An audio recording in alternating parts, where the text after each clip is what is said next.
গোকুলের সেই সময়ের কথা। প্রতি বছর ব্রজবাসী মানুষজন ইন্দ্রদেবের পূজা করতেন। তাদের বিশ্বাস ছিল ইন্দ্রই বৃষ্টি দেবেন, ফসল দেবেন, আর তারা ভালোভাবে বাঁচতে পারবেন। তাই তারা ইন্দ্র পূজা আয়োজন করছিলেন বিশাল করে। কিন্তু ছোট্ট শ্রীকৃষ্ণ সব দেখছিলেন। কৃষ্ণ মনে মনে ভাবলেন, ব্রজবাসীরা এত কষ্ট করে গরু পালেন, মাঠে কাজ করেন, গোবর্ধন পর্বত তাদের ঘাস, জল, আশ্রয় সব দেয়। তাহলে ইন্দ্র নয়, প্রকৃতপক্ষে যিনি তাদের জীবনের রক্ষক সেই গোবর্ধনকেই পূজা করা উচিত। একদিন কৃষ্ণ নন্দমহারাজের কাছে গিয়ে বললেন, বাবা, আমরা কেন ইন্দ্র পূজা করছি? ইন্দ্র তো দূরে থাকেন, কিন্তু গোবর্ধন আমাদের প্রতিদিন খাবার, জল, ঘাস, ছায়া সব দেয়। গোবর্ধনই আমাদের রক্ষা করে। চলুন আমরা এবছর গোবর্ধন পূজা করি। নন্দমহারাজ প্রথমে অবাক হলেও কৃষ্ণের কথা সবাইকে বুঝিয়ে বললেন। ব্রজবাসীরা কৃষ্ণের যুক্তি শুনে রাজি হয়ে গেল। সেদিন আর ইন্দ্র পূজা নয়, বরং আয়োজন হল গোবর্ধন পূজার। ব্রজের মানুষজন, শিশু, বড়, বৃদ্ধ, সবাই মিলে গোবর্ধন পর্বতের চারদিকে প্রদক্ষিণ করল। দুধ, মাখন, মিষ্টি, ফল সব গোবর্ধনের সামনে উৎসর্গ করা হল। তুমি ব্রজবাসীর রক্ষক, তুমি আমাদের পালক, আজ আমরা তোমারই পূজা করব।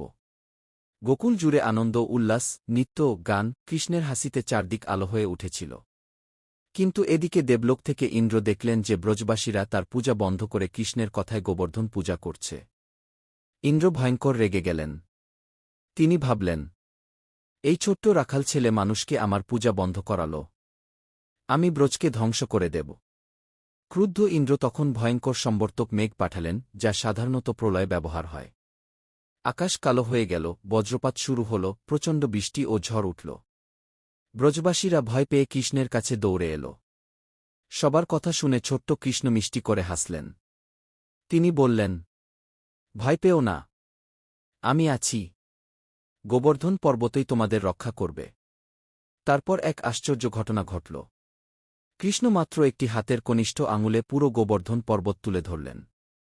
পর্বতের তলায় সবাই আশ্রয় নিল, মানুষ, গরু, পশুপাখি, সব ব্রজবাসী। বৃষ্টি, ঝড় ও বজ্রপাত সব পর্বতের বাইরে আছড়ে পড়তে লাগল। কিন্তু কৃষ্ণের এক আঙুলের শক্তিতে গোবর্ধন নড়ল না, কাঁপল না। 7 দিন ধরে ইন্দ্র বৃষ্টি দিলেন। এবং 7 দিন ধরে কৃষ্ণ নির্বিচ্ছিন্নভাবে পর্বত ধরে রাখলেন। অবশেষে ইন্দ্র বুঝতে পারলেন, এ কোনো সাধারণ ছেলে নয়, এ মহাদেবতা, স্বয়ং নারায়ণ। ইন্দ্র দ্রুত ব্রজে এসে কৃষ্ণের কাছে ক্ষমা চাইলেন।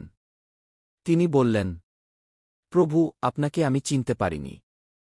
আমার অহংকার আমাকে অন্ধ করে দিয়েছিল। কৃষ্ণ মমতার সঙ্গে বললেন, ইন্দ্র, অহংকার থাকলেই ভুল হয়। দেবতা বা মানুষ, যেই হোক, প্রকৃতির রক্ষকদের সম্মান করতে হয়। ইন্দ্র মাথা নত করে চলে গেলেন। ব্রজবাসীরা কৃষ্ণের জয়গানে আকাশ ভরিয়ে দিল। গোবিন্দ, গোপাল, জয় শ্রীকৃষ্ণ। এই ঘটনার শিক্ষা, এই লীলা আমাদের শেখায়, অহংকার সর্বনাশ ডেকে আনে। প্রকৃতি ও পরিবেশই আসল রক্ষক। ঈশ্বর সর্বদা বিনম্রতা ও প্রেমের পথ দেখান। সংকটে সত্য পথেই দাঁড়ানো উচিত।